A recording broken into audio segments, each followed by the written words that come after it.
Coming to today's GIC Talk. I am the host of today's talk. Before we get started, please make sure to turn off your cell phone or put them on silent mode. Thank you. Do you have any experience with gathering postcards? There are special characteristics on postcards. When you see postcards from other countries, you can learn something particular about that country's features. So postcards are so important to inform others about our city or country. Today's talk topic is Bohemian Korea with speaker Lorryn Smit. She is going to talk about the necessity to conserve or make postcards. Nowadays in Korea, the number of postcards is really deficient. In my case, I haven't seen postcards from our country until now.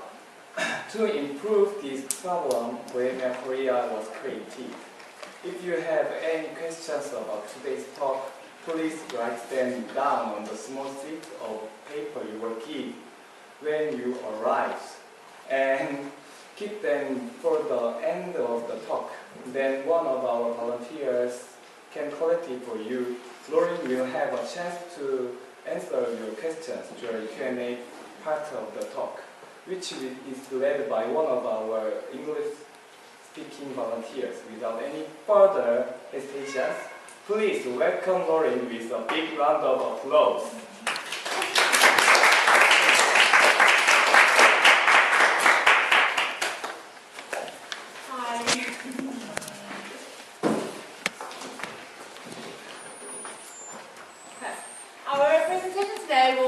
I will talk about the postcard history and then the postcard culture in Korea, how Bohemian Korea was created, and then Bohemian Korea, and then we will have a short competition where you can win some of our postcards. Okay.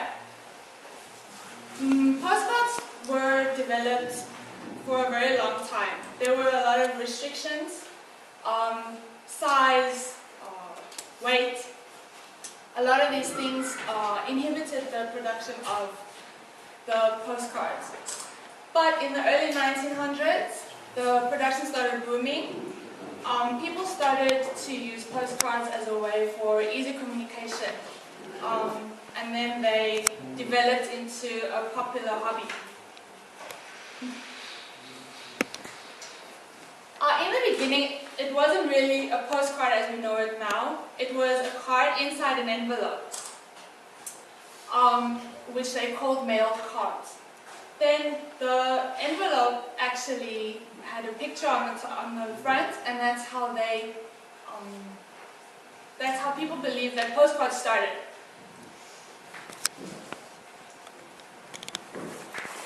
In 1861, the U.S. Congress passed an act that private companies could print a postcard that is less than 1 ounce.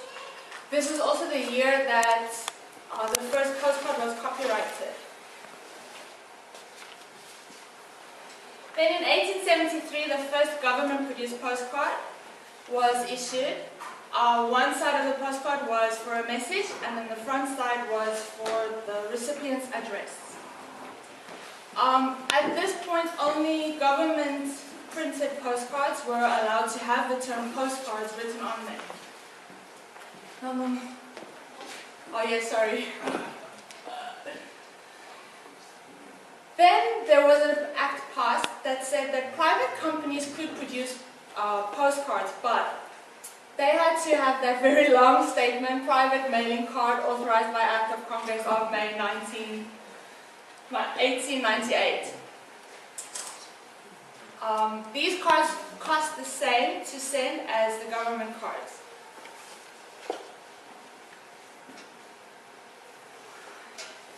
Then in 1901,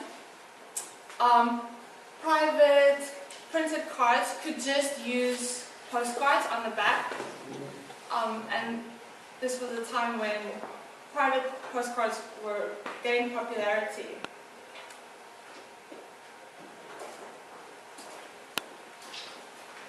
in 1907 to 1915, this is when the postcard culture really started booming. The postcards that they were printed, the message was on the left and the address was on the right.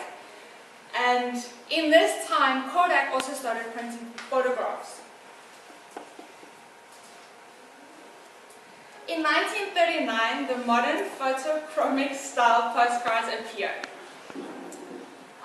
During World War II, the production was pretty slow because of the supplies that were lacking. But after the war, the business started to boom.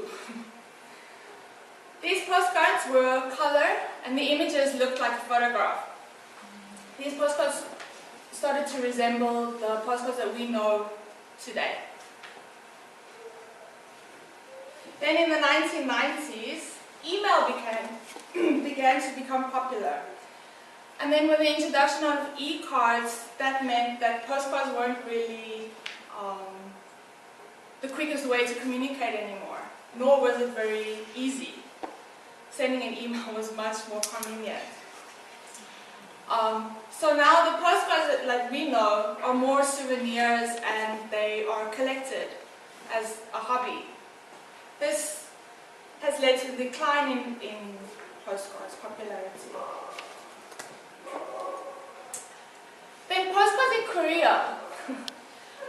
Korea is one of the countries with the highest internet usage, and so regular mail doesn't get used as often as it should, and it's hard. So this makes it hard for the postcard business to survive. Also, postcards that you find in Korea are more outdated. They are more about very popular attractions up in Seoul, maybe Busan, and many like random landscapes. So with this thought in mind, Do Wawe decided to start a project called Bohemian Gwangju. He took a set of images in Gwangju in 2010, but the project was not promoted well enough because he was busy with a lot of other projects too, and he didn't have enough time. The project only sold a few photographs, and so it sort of was on hold for 2 years.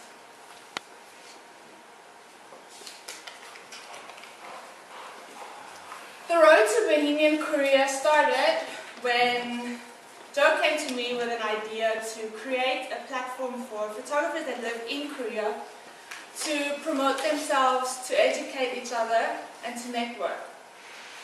And so we created Photographers in Korea in the form of a magazine. Now we also use a lot of social media outlets to share photographers' work and to help educate and bring the quality of photography in Korea up.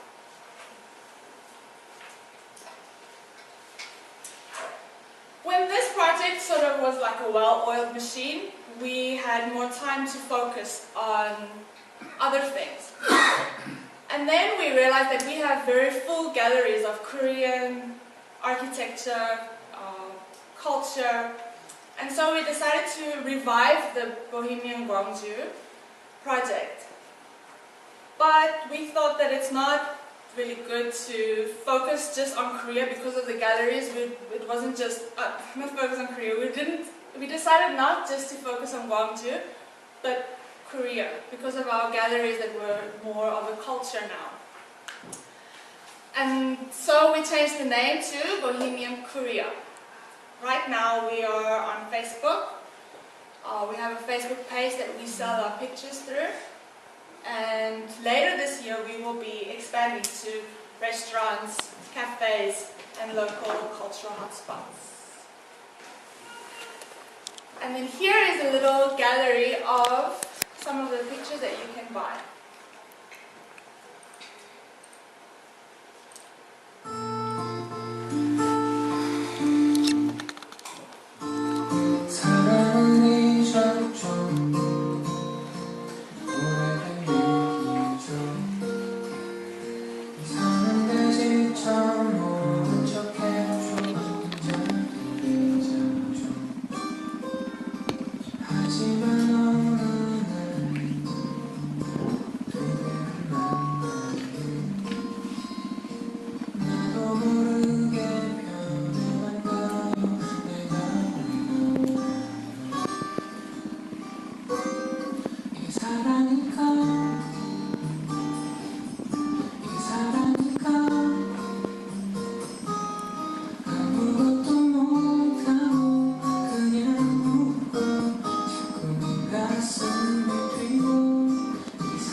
myself from.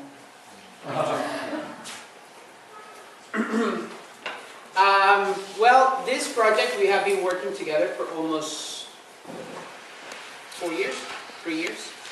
So, like Lorryn explained before, we started here in Gwangju, but now we're doing it throughout Korea.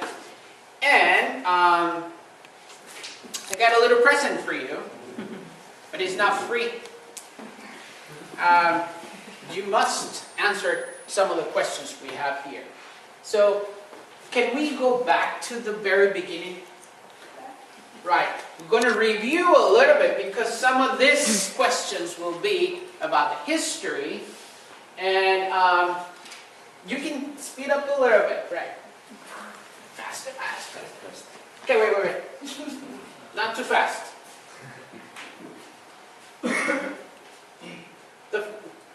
One more. One more. Forward. Forward. There. Yes. This, if you can see this, is actually how the postcards used to look like. This was not actually a postcard.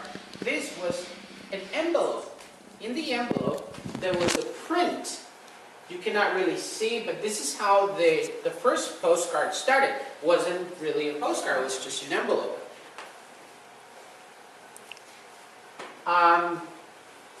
This is, then the postcards, they became, the government started printing the real postcards. This is how it used to look like. As you can see, it wasn't really a picture, it was just a print, right? We can go until the last, probably the last. There. Before, right?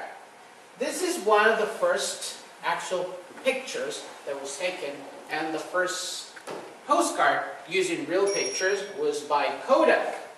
Kodak was the first company, actually, who started promoting the slogan to smile.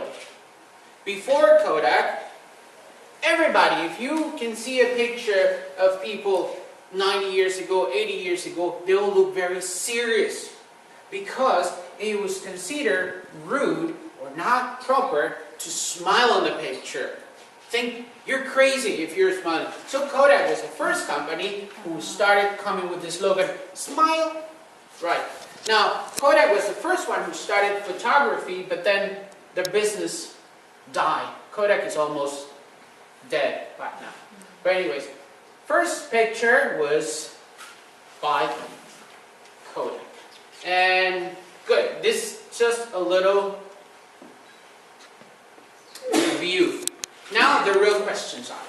I just gave you the answers before. You can go to all the way to it. So we'll do this. You know the answer? Raise your hand. If you're right, I'll give you one of these for free. First question. How were the first postcards printed? Yes, sir. 869. How? 어떻게? I gave you the answer before. To draw by hand. No. It's a kind of picture. Remember, it wasn't a postcard. What was it? Envelope. Envelope. Yeah. See, you got one. Envelope. Thank Yeah. you. Congratulations. Okay, next one. What company produced the first photo postcard? Yes. Kodak. That's very easy. Wow, you're very smart. Next one. What country dominated postcard industry? What country? Hey, here. Yes. America. Korea? Korea? No. Okay, I'll give you some hint because maybe you might have not heard it very well. This company, this country is very famous because they make good beer. Mexico don't make good beer. You already have one. Yes, sir. Germany. Germany. Yeah.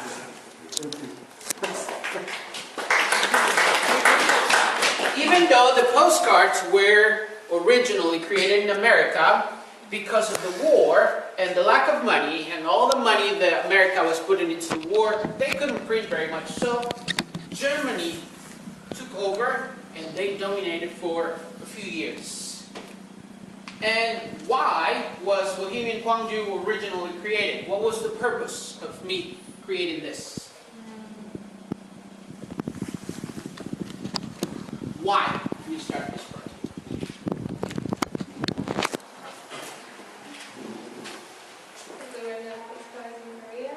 There weren't any postcards in Korea. She was first. She was first. I'll give you a question right now. Congratulations.